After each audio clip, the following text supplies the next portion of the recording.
علي اوس د هغه غوښه په دوی باندې تقسیم کړه نو زه راځم هر یوه ته دا غوښه ږدم هغه یې وخوري موړ سي هله دا 40 کسان صرف د دا یوه کس په خوراک باندې دا 40 سره کسان ماړه سولو دا هم د محمد رسول الله معجزه ده چې په یوه ورانه باندې په یوه وزر باندې 40 کسانو عذر کېږي هغه یوه کاسه ډوډۍ د ټولو بس وله بیا هم هغه شیدې راواخه هغه شیدې یې هم په پیاله کې راواخیستلې ټولو ته شیدې ورکوي 40 کسانو هغه شیدې هم وڅښلې هغه هم پاته سولې په هغه لوښي کې اوس محمد رسول الله دا وایي چې کله دوی له ډوډۍ خلاص سي زه به دوی ته یو څه خبره وکم دعوت به وکم ځکه الله تعالی ورته فرمایي وانذر عشیرتک الاقربین اول وارې دعوت به خپلو قریبانو ته وکم نو د عالم دپاره هم دا پکار وي د یو دینداره کس دپاره هم دا پکار وي د کور د مشر دپاره هم دا پکار وي چې اول وارې ده ته هر څوک ورنږدې وي هر څوک یې قریب وي باید اول وارې هغو ته دعوت وکړي هغه اول وارې و نیکو ته راوبولي نو هر دینداره سړی هر تبلیغي سړی هر عالم سړی هر حافظ سړی د هغه دا ذمهواري ده چې په خپله قبیله کې به په خپلو نږدې قریبانو کې به داسې کسان پیدا کوي چې هغو له دین سره تعلق زیات سي کم کسان چې بېلارې وي دا د ده ذمهواري ده دی به هغو ته خپل دعوت ورسوي موږ تاسو ته راسه خپل اولاد ته که یو دوه وارې د لمانځه دا ووایو بیا وایي ما ورته ویل دي اوس خدای ځوان ده اوس خو الله تعالی ما په ده باندې نه نیسي ځوانان ټول بیده یي په کور کې د کور یو مشر سهار لمانځه ته راسي د ماپښین لمانځه ته هم دغه رقم وي د ماښام لمانځه ته هم دغه رقم وي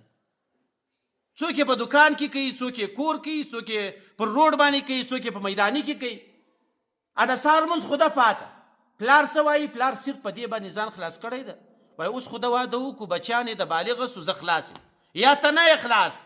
ته چې په کور کې ځان مشر بولې حساب و کتاب ټول ستا په لاس کې دی د دنیا دې ځان مشر کړی دی د دین هم بیا ته مشر یې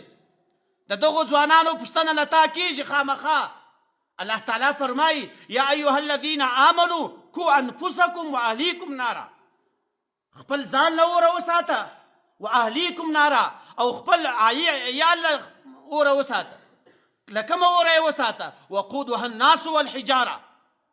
چې هغه داسې اور دی چې هغه اور به په چا تازه کېږي هغه اور به د انسان په کوپړیو تازه کېږي هغه اور به په ډبرو باندې لګېږي نو ستا بچی چې اور ته ورلېږي ته یې وارې ورته ووایې چې دا اور ته مه ورلېږه دویم وارې بیا پرېږدې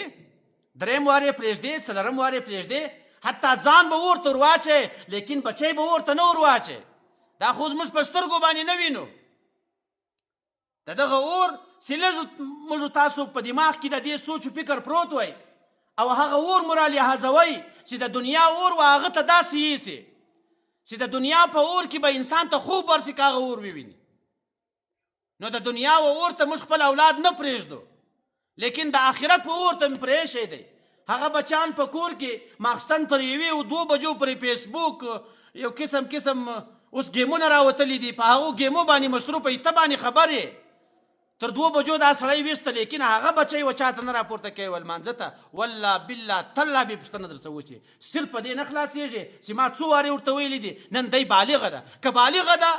دی ګناه کوي هم ته ورسره شریک یې حتی په روایاتو کې راځي چې کوم ځوانانو نکاح نه یې کړې کومو زنانو نکاح نه یې کړې او پلار یې د شعور والا سړی عاقل سړی هغه چې هره ګناه کوي دا پلار ورسره شریک دی لیکن زموږ استاد په معاشره کې ډېر کسان دا رقم ته دي ځان ته دویم واده هم کړی دریم هم کړی حج هم کړی لیکن په کور کې ځوانان ناست هغو ودونه نه یې کړي د هغو د نکاح ترتیب هم نه یي برابر بس دین په خپل طبیعت باندې برابر سوی الله تعالی دې موږ تاسو دا پاته زندګي د محمد رسول الله په نقش و قدم باندې تېره کړي